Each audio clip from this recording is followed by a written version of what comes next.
Welcome to the Nevis Newscast for today, Wednesday, January 17th, 2018. I am Bronte Swanston Hendrickson. The Elizabeth Pemberton Primary School is currently celebrating its 10th anniversary since moving to its current location in Coal Hill, St. John's Parish. Principal of the institution, Chanel Pemberton, today explained that the school will be hosting a number of activities. She went into detail about the upcoming activity. Up Friday 19th January, we're having a anniversary luncheon on Fun Day starting at 11 a.m. Tickets are $25 per person. We have a lovely menu where there's chicken, fish, pork, mutton, there's seasoned rice and peas, anything that you need. We will have it for you on Friday. Pemberton also listed the other activities for the celebration of the 10th anniversary. On the 3rd of February, we will be having what we're dubbing our Mr. and Miss EPPS show. A little later in the term, we will be having our 10th anniversary award and cocktail. There will be a charge attached to that for persons from the public who wish to attend. In terms of the information, we will disperse that in the near future once we have all of the specifics ironed out. The principal expressed her gratitude to the public for their support over the years. You are welcome to celebrate with us, and I take this time to say thank you to everyone in the public who would have whether sponsored or assisted us over the years. We are very grateful, and thank you from the Elizabeth Pemberton Primary School. The school also held its road relay this morning. The Elizabeth Pemberton Primary School's 10th anniversary is being held under the theme Celebrating Our Accolade Throughout the Decade. The Nevis Island administration is committing itself to the economic advancement of the island.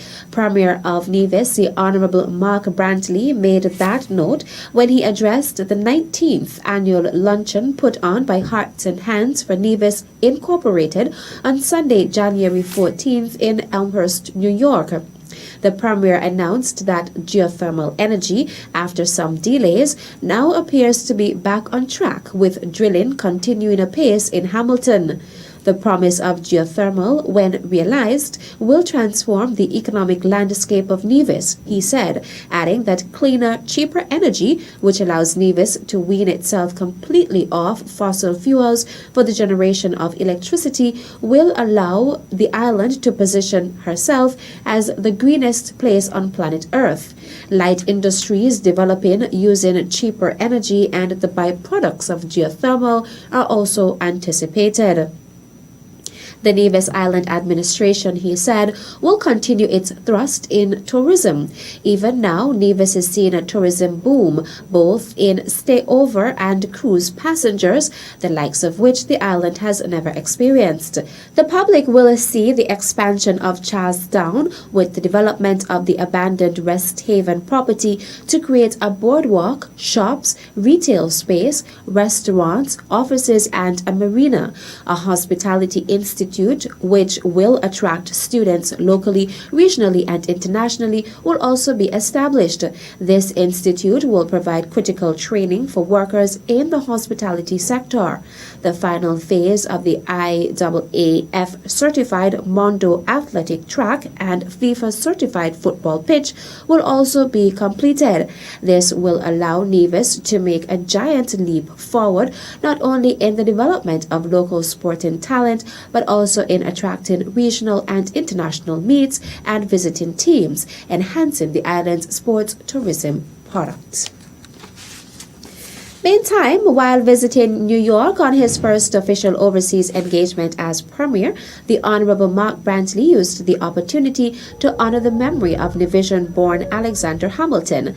The Premier had the great honor to visit and lay flowers at the gravesite of Nevisian Alexander Hamilton, a founding father of the great United States of America in New York. Hamilton was born on Nevis.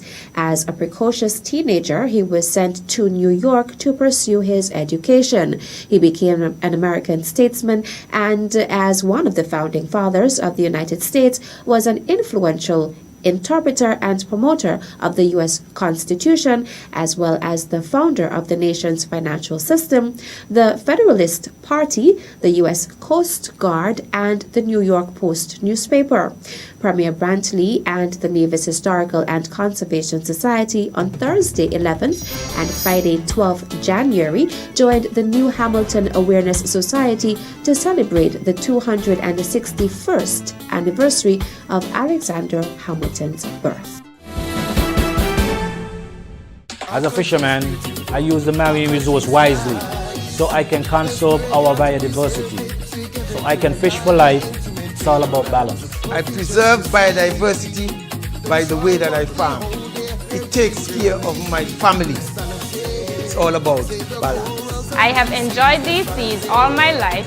I do my best to conserve our biodiversity because I want my children and my grandchildren to enjoy them as much as I do. It's all about balance. I'm a park ranger, and my job is to properly manage our protected areas and conserve our biodiversity. It's all about balance. Youth, let's play a part in conserving our biodiversity and maintaining our natural resources.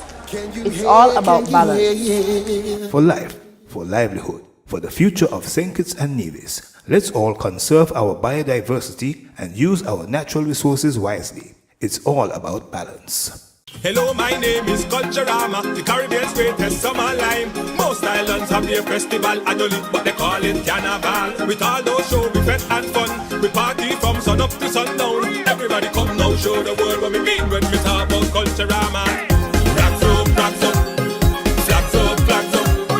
Time to wake up for the jam. We coming down early to be morn. Flags up, flags up, flags up, flags up. Time to jump up in the band. Welcome back. Prime Minister the Honourable Dr. Timothy Harris on Tuesday, January 16th, represented St. Kitts and Nevis at a high-level summit in Antigua and Barbuda. The summit focused on building 21st century governments in the Caribbean through enhanced use of information and communication technologies. The government of Antigua and Barbuda and the Caribbean Telecommunications Union, CTU, hosted the summit in collaboration with the Caribbean Center for Development Administration, CARICAD. Governments must be early adopters of information and communication technologies, using them effectively to serve their citizens, the CTU stated in a document dated December 14, 2017, and titled Towards 21st Century Government.